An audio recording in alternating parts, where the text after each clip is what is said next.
Į krantą išmesti negyvi ruoniai jau nieko nebestebina. Tačiau išmesta egzotiškos išvaizdos durklažuvė gali tikrai nustebinti.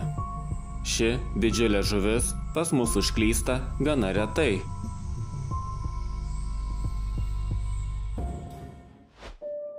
Norėčiau paminėti istoriją apie siaubą sukėlusią nuotrauką, kurioje užfiksuotas į krantą išmestas mįslingas gyvūnas, kuris panašus į krokodilą.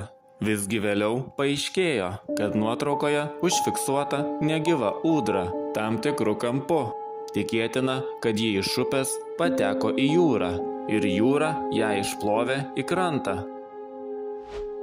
Pamatyti į krantą išmestą negyvą karvę, taip pat neįprastas radinys.